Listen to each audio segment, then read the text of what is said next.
आया हूं आपकी करुणा को बटोरने के लिए। भगवान वाल्मीकि दौड़ पड़े, दौड़ पड़े, धीरे धीरे नहीं आए, भगवान वाल्मीकि दौड़ के आए। शब्द है यहां पर प्राद्रवत यत्र मैथिली, दौड़ करके आए हैं महाराज।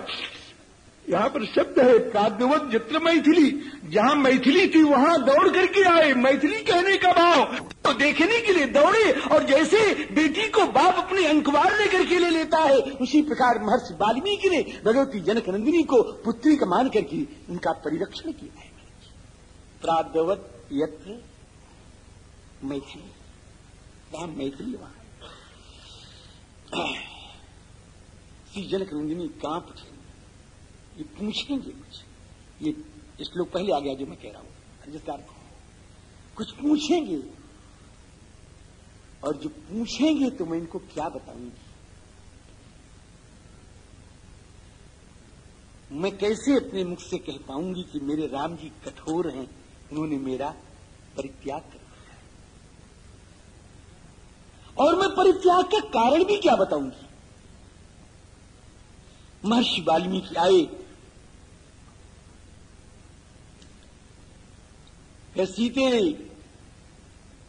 कांप उठी, अब क्या पूछेंगे? कि मैं सब कुछ जानता हूं, मैं कुछ नहीं पूछूंगा तुमसे, और मैं ये भी जानता हूं कि तुम्हारे स्वामी का उत्कट स्नेह है तुम पर, और मैं ये भी जानता हूं कि तुम सर्वथा निर्दोष हो। और हे सीते, हम तो सिर्फ ये पूछना चाहते हैं कि मेरे स्थान का तुम वर्ण करोगी, मुझको भाग्यवान बनाओगी, मुझे बाप की तरह प्यार करने का अवसर दोगी। भगवती सीता सिसक पड़ी है, हा पिता, हा? मुझे तो सहारा मिल गया, मुझे तो आश्रय मिल गया।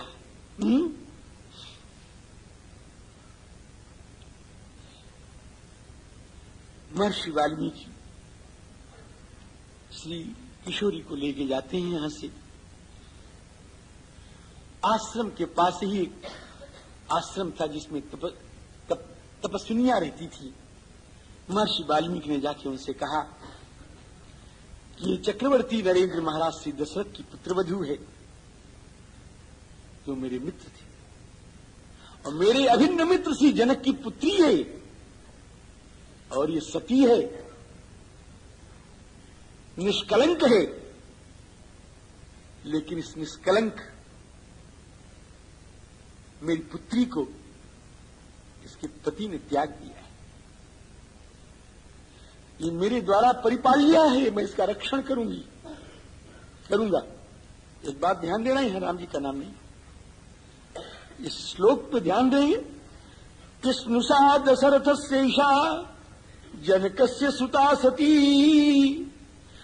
अपापा पतिना त्यक्ता परिपालिया मया सदा, और मैं इसका जीवन भर परिपालन करूंगा।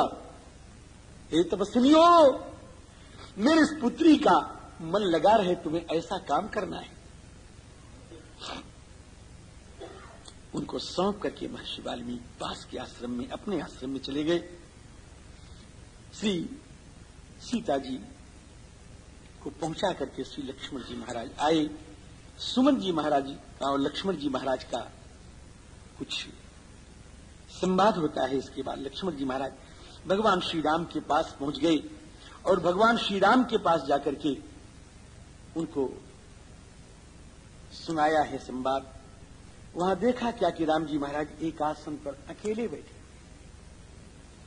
सबको हटा दिया, एकदम अकेले बैठे हैं। श्री लक्ष्मण जी महाराज भगवान को देखिए, उनकी आंखों में आंसू भरे पड़े हैं। स दृष्ट्वा राघवम दीनम आसीनम परमासने नेत्राभ्याम अश्रुपूर्णाभ्याम ददर्शाग्रजमग्रतः, आंखों में आंसू करके, हे नाथ, हे स्वामी, हे करुणा में, ऐसा कहते हुए उनके चरणों में गिर पड़े हैं। मैं पहुंचा आया स्वामी, मैं श्री महर्षि वाल्मीकि के आश्रम में छोड़ आया और मैं तब तक खड़ा रहा जब तक महर्षि वाल्मीकि उनको लेके चले नहीं गए। स्वामी, महर्षि वाल्मीकि ने उनका आदर पूर्वक ग्रहण किया है।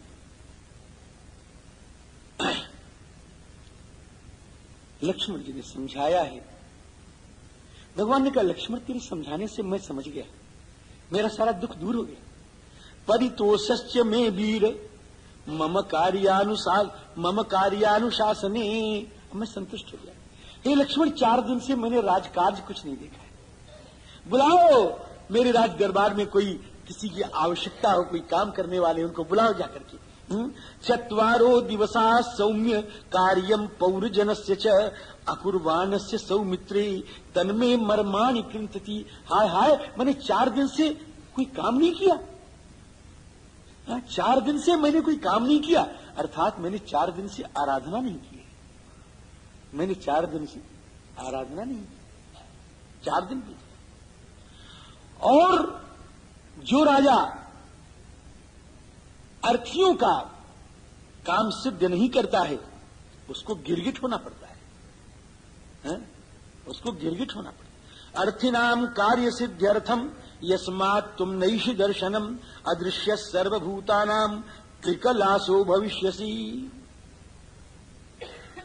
कृकलास माने गिरगिट, कृक माने कंठ, कंठ जिसका लास होता है, सुशोभित होता है, उसका कंठ जो है रंग बदलता रहता है, इसलिए कृकलास कहते हैं। राम जी, इस प्रकार से भगवान श्री राम ने इसी संदर्भ में मृग की कथा सुनाई। राजर्षि वशिष्ठ जी महाराज और निमि महाराज का आख्यान सुनाया और श्री ययाति और शुक्राचार्य का आख्यान सुनाया। इसके बाद एक दिन भगवान के दरबार में एक कुत्ता आ गया। एक कुत्ता आ गया। भगवान ने कहा, लक्ष्मण देखो कौन आया है, क्या चाहता है। लक्ष्मण जी महाराज ने कहा, महाराज ये कुत्ता है। हमने कुत्ता से पूछा कि तुम क्या चाहते हो। उसने कहा, हम तो भगवान राम से ही अपना दुख रोएंगे, हम तुमको नहीं बताएंगे। भगवान ने कहा, उसको बुलाया जाए। वो कुत्ता भगवान के पास जाके सबसे पहला शब्द प्रयोग करते हैं, मैंने इसीलिए आख्यान में कहा कि सर्वभूत शरण्याय। धन्य हो रघुनंदन, सबसे पहला शब्द निकल जाए, सर्वभूत शरण्याय। दुनिया के राजाओं में गरीब अमीर सबको लोगों ने आश्रय दिया होगा, लेकिन कुत्ते को किसी ने आश्रय नहीं दिया होगा। हे रघुनंदन, चींटी से लेके मानव पर्यंत संसार में जितने प्राणी हैं सबका शरण्य तो केवल आप ही हो सकते और कोई नहीं। सर्वभूत शरण्याय। अब इस पर बड़े बड़े भाव है महाराज, केवल सर्वभूत शरण्याय पे कोई कथाकार हमारे ये सब जितने बैठे हुए हैं इनसे सुन लो, घंटा 2 घंटा सुना देंगे। सर्वभूहा जितने बैठे सब घंटा 2 घंटा सुना देंगे। सर्वभूत शरण्याय, आप संपूर्ण प्राणियों के शरण्य है रघुनंदन। ऐसा व्यक्तित्व संसार में न हुआ और न आगे होने वाला। सर्वभूत शरण्याय रामाया क्लिष्ट कर्मणि भयेषु अभयदात्रे च। भयभीत को निर्भय करने वाले तुम हो श्री राम। तस्मै वक्तुम समुत्सहे, इसलिए आपसे हम कुछ कहने के लिए तैयार हैं कि हमको एक ब्राह्मण ने लाठी मारा है और हमको न्याय मिलना चाहिए। भगवान के दरबार में ब्राह्मण भी आया और कुत्ता भी आया, दोनों आए। ब्राह्मण, तुमने लाठी मारा? हाँ महाराज मैंने मारा। क्यों मारा? मैं भूखा था, मुझे भूख लगी थी और भूख में मैं उद्विग्न हो गया था। मैंने इस कुत्ते को देखा, ये अपने रास्ते चला जा रहा था, लेकिन फिर भी मैंने इसको मार ही दिया। इसके खून बहने लग गया। मैं दोषी हूं स्वामी, मुझे दंड मिलना चाहिए। क्रोधेन क्षुदया विष्ट ततो दत्तोस्य राघव प्रहारो राजेंद्र। अपराध तो बहुत लोग करते हैं, लेकिन अपने अपराध को मानने वाला अपराध से मुक्त हो जाता है। लेकिन अपने एक अपराध के लिए 4 अपराध करने वाला उस अपराध को सत्य सिद्ध करने वाला अपराध पर अपराध करता चला जाता है और गड्ढे में फंसता फंसता दलदल में घुस जाता है। अपराध तो सबसे होता है, कौन? न कश्चिन न अपराध। कौन है जिससे अपराध नहीं होता? कौन है ऐसा जो दूध का धोया हुआ है? कौन है ऐसा जिससे गलतियां नहीं होती? बड़े बड़े अमलात्माओं से गलती होती है, लेकिन महात्मा गलती को स्वीकार कर लेता है और आप अपनी गलती के ऊपर पर्दा डालने की कोशिश करते। वही दोष। ब्राह्मण ने कहा मुझसे अपराध हुआ है, शाधिमाम अपराधिनम, मुझको दंड दे। भगवान ने कहा स्वान तुम दंड दो इनको। कहे महाराज अमुक स्थान का कुलपति इनको बना दिया जाए, अमुक स्थान का कुलपति इनको बना दिया जाए। प्रयच्छ ब्राह्मण स्यास्य कौलपत्यम नराधिप, अमुक स्थान का कुलपति बना दिया जाए। कुलपति की व्याख्या है हमारे यहां। कुलपति की व्याख्या क्या है कि जो 10,000 विद्यार्थियों को रख करके जो उनके शिक्षा का प्रबंध करे और उनके भोजन की व्यवस्था करे, उसकी कुलपति संज्ञा है। इसने यह नहीं कहा कि साधु बना दो, महंत बना दो, ऐसा कुछ नहीं कहा है। क्या है? कौलपत्यम, इस ब्राह्मण को अमुक स्थान का कुलपति बना दिया जाए। शब्द देखिएगा ध्यान से, यहां कुलपति है, न मठाधीश है, न महंत है, न साधु है। अब कोई हिंदी वाले अर्थ कर दे तो हम क्या करें उसका? जो संस्कृत में लिखा कौलपत्यन्नराधिप, कुलपति बनाइए। और कुलपति की जो मैंने व्याख्या बताई है वही व्याख्या है, ये भी शास्त्र में। किसी को श्लोक याद हो तो बोलो, मुझे तो याद है। मुनि नाम 10 सहस्रम, जो अन्न पानादि पोषणाद सवई कुलपति ब्रूते, उसको कुलपति कहते हैं। उसका नाम कुलपति है।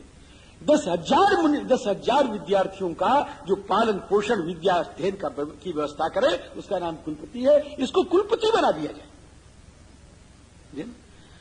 तो लोग कहने लगे महाराज कुलपति कैसे, कुलपति कैसे? इसको दंड दिया कि साथ दिया, कुछ समझ में नहीं आता। तो कहें इसको मैंने दंड दिया है। कुत्ता कहता है कि क्यों? कि मैं भी उस स्थान का कुलपति था और मैं लोगों की व्यवस्था भी करता था। लेकिन महाराज विद्यार्थियों का पालन करना आसान नहीं है। कुछ गलतियां हो गई मेरे से, मुझे कुत्ता बनना पड़ा। किसी ने विद्यार्थियों के लिए धोती बंटवाने के लिए दिया। महर्षियों का तो ऐसे काम चलता था, वहां कोई गवर्नमेंट से ऐड थोड़ी मिलती थी। किसी ने 10,000 विद्यार्थियों के लिए अचला दिया, किसी ने 10,000 विद्यार्थियों के लिए गमछा दिया, किसी ने कॉपीन दिया और उसको हमने न बंटवाया, किसी और का और को दे दिया। इसके कारण मुझे कुत्ता होना पड़ा। हे स्वामी, जब ये कुलपति बन जाएगा तो ये भी कुछ गलती करेगा, और जब गलती करेगा तो ये भी कुत्ता बनेगा, और जब कुत्ता बनेगा तो मेरी तरह इसके सर पर भी कोई लाठी मारेगा। तब उसको अनुभव होगा कि हाय हाय हमने उसको लाठी मारा था। इसलिए उसको कुलपति बनाया गया।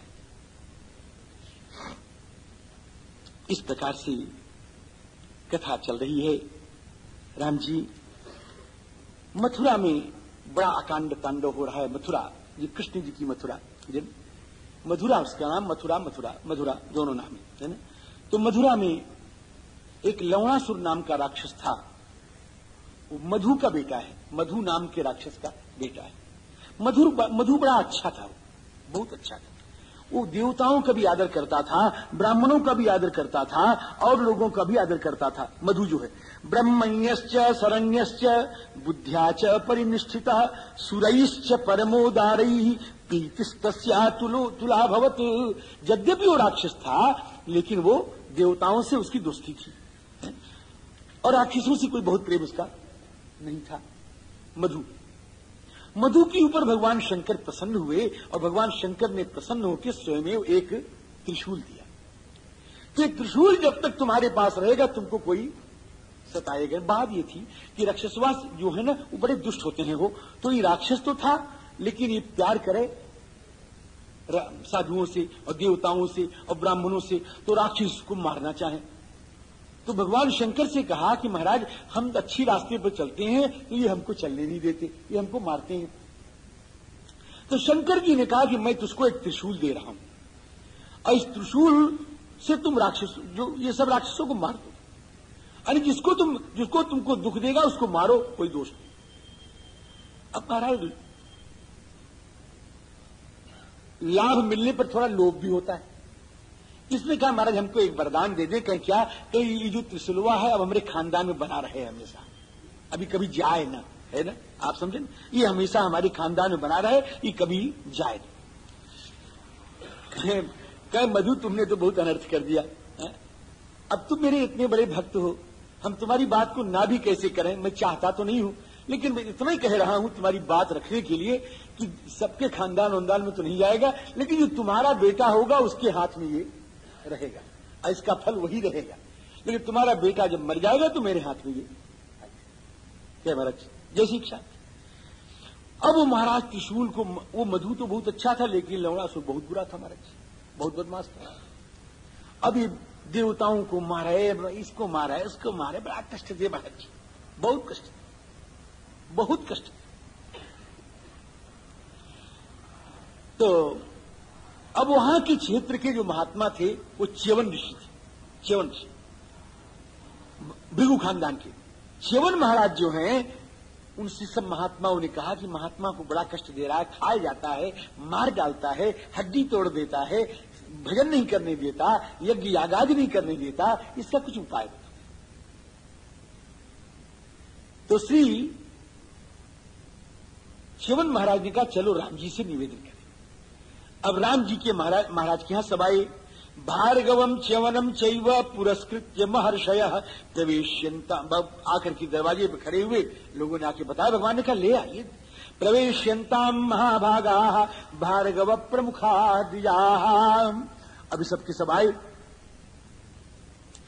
और भगवान ने बड़ी अभ्यर्थना की, पाद्यार्घ्य दिया और उसके बाद कहते हैं महाराज ये हमारा राज्य और हमारा प्राण और हमारी स्थिति ये सब ब्राह्मणों की, अरे ब्राह्मणों के लिए हम सब कुछ दे सकते हैं, प्राण भी दे सकते हैं, आप आज्ञा करें, आप क्यों आए। इदम राज्यम च सकलम जीवितम च हृदय स्थितम सर्वमेतद द्विजार्थम में सत्यम एतद ब्रवीमि वह। तो उन्होंने सब सुनाया कि महाराज इस लवणासुर से हम बड़े परेशान हैं और उसकी स्थिति यह है, आप इसको समाप्त करें। तो भगवान ने कहा को हंताल लवणम वीरा कस्यांश, कौन मारेगा इस राक्षस को, इसको किसका भाग बनाया जाए, किसके भाग में इसको दें, किसके हिस्से में इस राक्षस का वध दें। तो भरत जी महाराज उठे और बड़े स्नेह से कहते हैं कि अहमेनम वधिष्यामि ममांसस्य विधीयताम, इसको मैं मारूंगा, इसको मेरा भाग, मेरे भाग में इसको दिया जाए, मेरे हिस्से में दिया जाए। इतना कहना ही था कि शत्रुघ्न जी महाराज तुरंत उठ के खड़े हो गए। शत्रुघ्नस्त्वब्रवीद वाक्यम प्रणिपत्य नराधिपम। शत्रुघ्न जी महाराज उठ करके खड़े हो गए और भगवान के चरणों में प्रणाम करके बोले कि कृत कर्मा महाबाहु मध्यमो रघुनंदन। हे स्वामी मझले भैया ने तो बहुत काम किया है, आपके वनवास जाने के बाद इन्होंने राज्य का 14 वर्ष तक पालन भी किया है। आर्येण ही पुरा शून्या तो योध्या परिपालिता, और बहुत कुछ कहा शत्रु, लंबा संवाद है, लेकिन हमको अभी कुछ करने का मौका नहीं मिला, इसलिए इसको मारने की आज्ञा मुझको दी जाए। भगवान ने कहा शत्रुसूदन कहा कि तुम्हें आज्ञा दी गई और आज्ञा ही नहीं दी गई, उसको मार करके तुम्हारा उस राज्य पर अभिषेक भी यही कर दिया जाता है, यानी मथुरा का राज्य आपका ही होगा। राज्य त्वाम अभिषेक श्यामी, अभी अभी इसी समय अभिषेक कर रहा हूं, क्योंकि निश्चित है कि तुम जाओगे उसको मारोगे, इसमें कोई शक नहीं है, और अभिषेक तुम्हारा अभी कर दे रहा हूं। मधोस्तु नगरे शुभे। शत्रुसूदन जी ने समझ लिया कि मेरे किस पाप का मुझको दंड मिला है। मैंने बड़े भाई की बात के ऊपर अपनी बात चढ़ा दी। उनकी इच्छा का मैंने ध्यान नहीं दिया, उनकी इच्छा के ऊपर मैंने अपनी इच्छा चढ़ा दी। और मर्यादा पुरुष के दरबार में ऐसा होना नहीं चाहिए था। इसका दंड मुझको मिल